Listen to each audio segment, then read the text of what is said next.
So my name's Bryn Balcombe. I do work at a company called OXA. We do make self-driving software that can be installed in any vehicle that's autonomous enabled already. So a drive-by-wire vehicle platform. I'm actually deputising for Paul Newman, who's the founder of OXA. So to speed things up, I went to ChatGPT and said, give me some information about Paul Newman. Came up with this guy. I don't think that was the Paul Newman I was looking for, but he's certainly a pioneer. I was actually looking for this one. And so using my human intelligence, I worked out he's got more letters after his name than in his name, which is pretty impressive. CBE recently. He's also our automotive CAM champion, which is why he was going to be speaking here today. But unfortunately, he can't. He's away on other government business. Paul's been involved in this industry from the very beginning. Back in 2012, October, he cold called DFT and said that he thinks we can build self-driving technology here in the UK. A few months later, he went and proved it because he did the first autonomous drive on the road. A few months after that, he went back and there was a government horizon scanning session. So he gave some evidence to government, giving this indication here from the very beginning, working with the DFT is very much a partnership. And that's continued throughout for the last 14 years. He also said it doesn't just have to be done in California. And I think the fact that we're all here today, the fact that we had the CAM Innovators Day yesterday is testament to that. He then spun out Oxbotica 2014, which then later became OXA, with our rebranding, which was purple, and thanks for making all the seats purple in here to match our branding. It's perfect. And then after that, Centre for Connected and Autonomous Vehicles came up, which is a great collaboration between DFT and BASE. So business and safety in the way that you could summarize it. But it was foundational. The work that he'd done on the Nissan project originally, the robot car, really laid the foundations for needing a code of practice. How are we going to enable these vehicles to be used or developed safely in this environment? We did that. We worked then with BSI. We achieved TÜV approval to actually operate our cars in Germany. We got the BSI approval, so we helped develop the standards. Then we went through that standardization process, got the certificates for that. We then did our first zero occupancy drive on the road in the UK. That's another first in Europe, so that was in May 2020. As you can see, there is no driver in this vehicle. More recently, we've actually got approval to operate our vehicles, operate our software in ZF shuttles. These are test vehicles, they look different to this. But that was done in 2 cities under the new AFGB VAL regulation from the KBA. And you may have heard that Germany seems to be ahead of us in terms of regulation. We also recently did a deployment with Beep, and I'll just play a short video.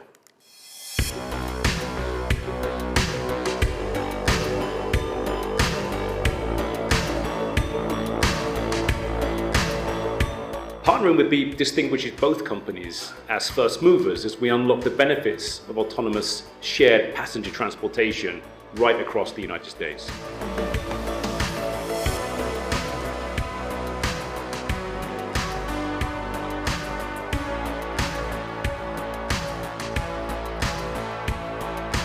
Our operating system for universal autonomy will help Beep solve the most complex challenges, transforming forever how communities move through urban areas. The project will involve the rollout of autonomous fleets with a safety attendant to begin with on multiple routes right across the US, creating a customer-centric transport system that's anchored on safety.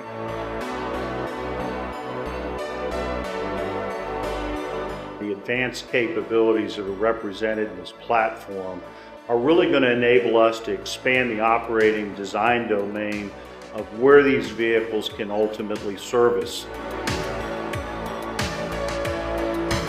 I started this business with the vision of changing the way that people and goods move, and doing this with Beep for urban shuttles, a market that's going to explode over the coming years, is truly excellent, and we like excellent things. So That's our first commercial deployment, and that's actually in the USA. But we've developed the tech in the UK using the high standards that we've set through the code of practice, working closely with DFT and all the other partners in the UK to make sure that we can export our software and set those standards. Later in this year, we'll be doing a project over in Belfast Harbour, again, focusing on shuttles, so mass movement of people, sort of a new form of public transport in some ways. We're not focused on robo-taxis. That's a completely different segment. But the foundation now, and the excitement, and I think one of the reasons why there's a lot of people here today, is about the AV bill. So risky, I know, at the end of the day, but I'm just going to dive into the bill and just pick out some really key words as we go through it. So self-driving, great. Autonomous safely, legally, great, but only under certain circumstances in certain locations. Okay, so that's kind of good. We can specify where, what vehicles, what they're doing. Autonomously means there's a lot of nots and nors and neithers in this, which is really difficult language, but it basically means there's no human there that's monitoring or controlling the vehicle or the environment. But autonomously also means you're doing so safely and legally. Legally to an acceptably low level of risk. It's interesting that the Secretary of State has to develop a set of safety principles. So define what does safe mean. And the reference that was added back in, I think, by the House of Lords is this reference to a safety equivalent to or higher than a careful and competent human driver. And that should be all of us that don't have any points on their license. I don't know if anyone wants to admit to that. And obviously make the road safer by introducing the technology. The EU also have some regulation, and that's been pointed to again, I think, at some points today. It's slightly different in the way that it phrases its language, so functional and operational safety. The keywords are free from unreasonable risk. So that's the threshold that they're setting. It also talks about lifetime, and it talks about comparable transport services and situations. So again, it's something similar to what we have, location and circumstances. It says manufacturers shall define the acceptance criteria, which is interesting because in the UK we're saying the Secretary of State needs to set the safety principles, and the companies need to demonstrate being able to meet those safety principles and demonstrate careful and competent driving. So that is referenced there, competently and carefully, but that's only if there's data available. And I think that's one of the key differences. In the EU bill, they also spoke about the 10 to the minus 7 fatalities potential acceptance criteria. So when people say how safe is safe enough, you can just go, oh, it's 10 to the minus 7. I've seen it in this talk. It's great. It's the number. But the reality is there's a lot of inability to demonstrate that. So in some ways, in the interpretation, it's only where that data is available that you can make the comparison to get to those safety numbers. So what are you actually comparing against? And at the moment, there's a lack of data in order to compare an autonomous vehicle to the performance of competent and careful drivers or to the equivalent services. So that's something that as the industry develops, we're going to need more data for comparison purposes. In the appendix of the EU regulation, there's also a section which talks about in-use monitoring and reporting. In there, it uses language like not to attribute blame or liability. That's really important. It's looking at safety performance. But it's a bit like the aviation industry, where you share data in order to improve safety across the fleet globally. And there's an incentive to share that data. We've got similar language in the AV bill, where we're talking about not to determine blame or liability under the investigation clause. So this is where you would have a collision. You want to find out, okay, exactly what happened in that collision event, but not apportion blame. There is also a monitoring duty, which is sometimes referred to as there's an in-use regulation. So I think that's really important to understand, that we have a phase that we go through, which is to get the vehicles on the road, we need approval and authorization. That's great. You generate evidence, you share that with the regulator to say, we're going to be careful and competent. Great, there's the evidence. When you get on the road, are you really still meeting that standard? You're going to experience things that you haven't experienced before in the testing and the simulation. So are you still meeting that standard? So the AV bill covers that and talks about having this monitoring duty. Obviously, monitoring should be effective and proportionate, and it should be consistent with the statement on safety principles. So performance against this threshold.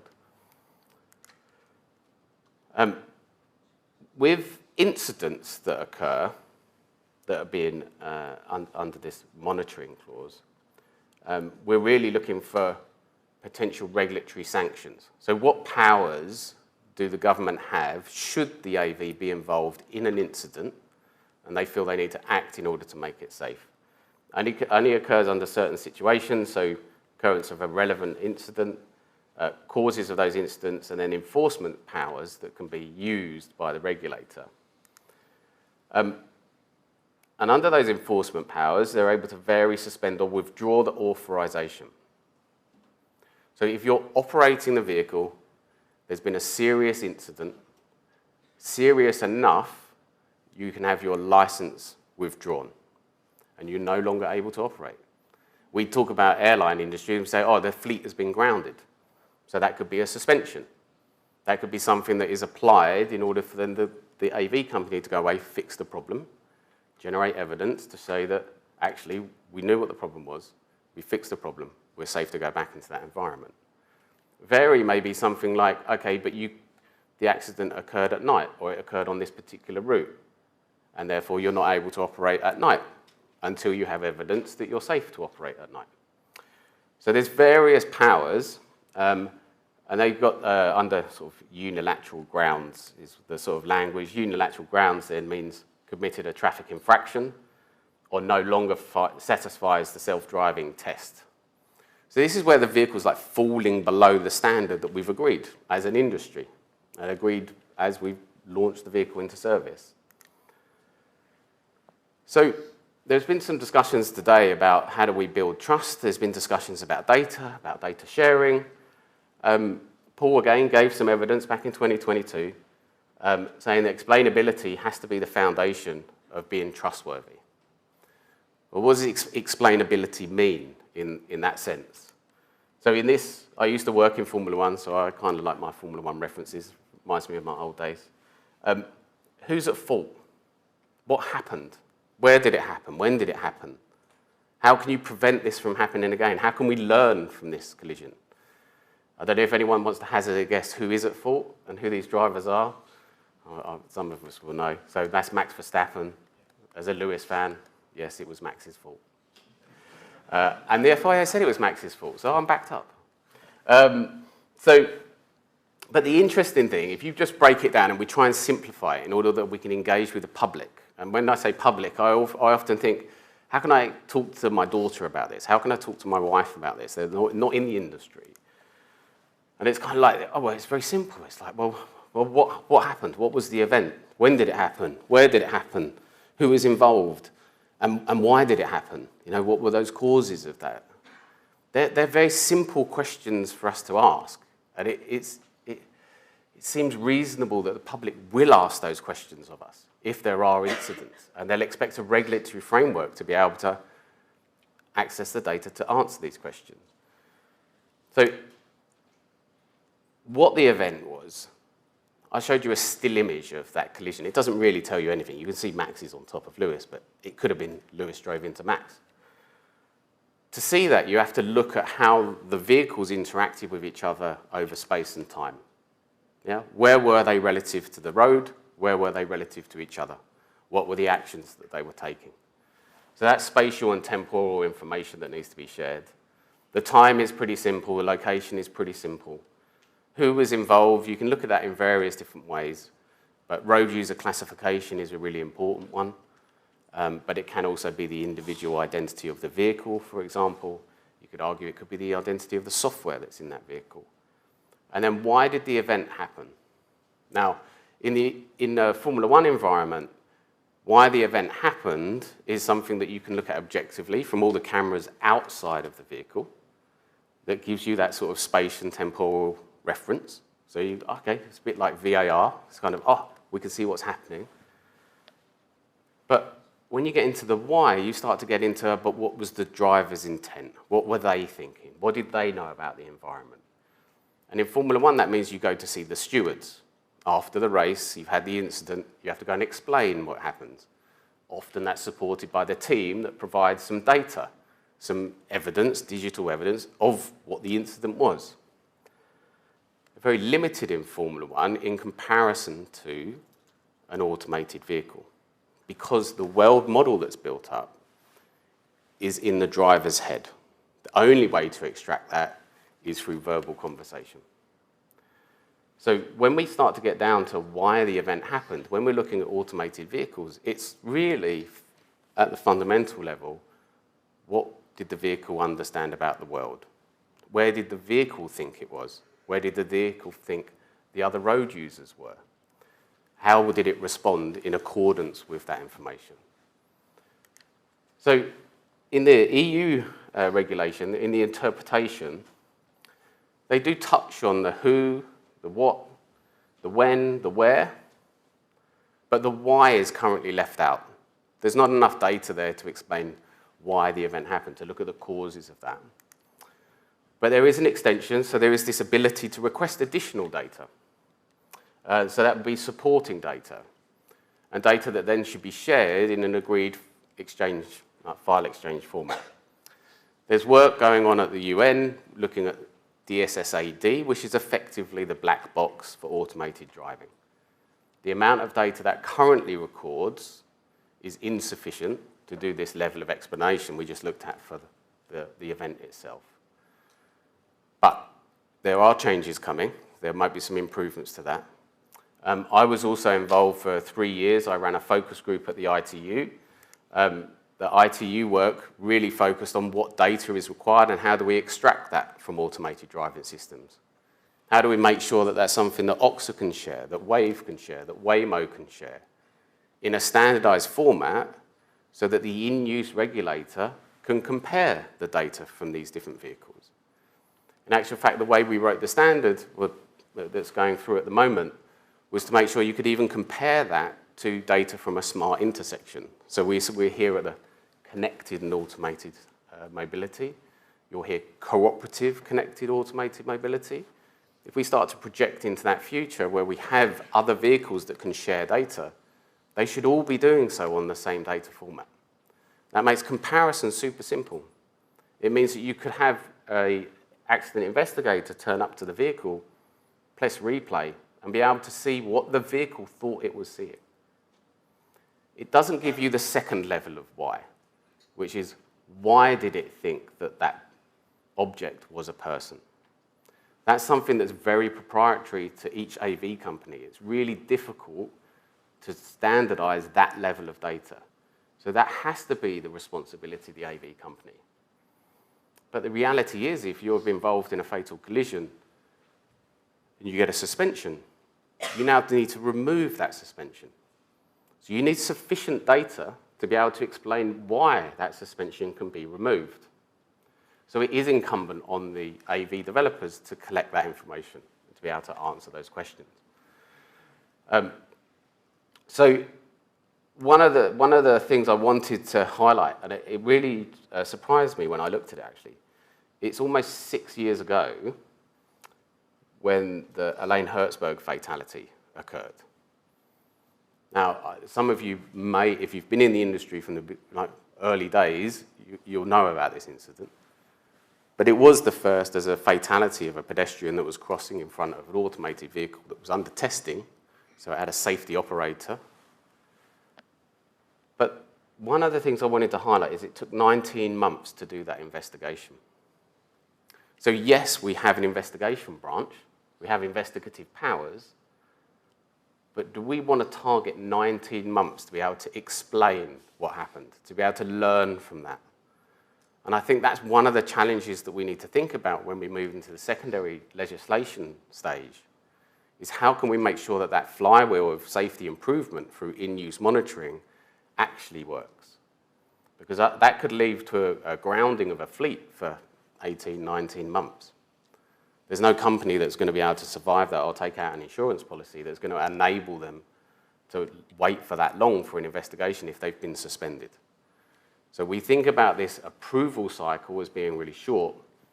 In actual fact, or the approval cycle as being quite long, gather the evidence, get the approval to be on the road. Actually, we need to think about ways to shorten that cycle incredibly in order to make sure the in-use regulatory system works and works efficiently. So I think that's, I'll finish there. I've got 27 seconds left. Thanks again for staying with me. I hope that wasn't too heavy at the end of the day, dealing with regulation. Hope I made that as light as possible. Our commercial team are here, and they've said I have to give them a shout out, so their hands are up over there. Please go and see them. As I say, we make software.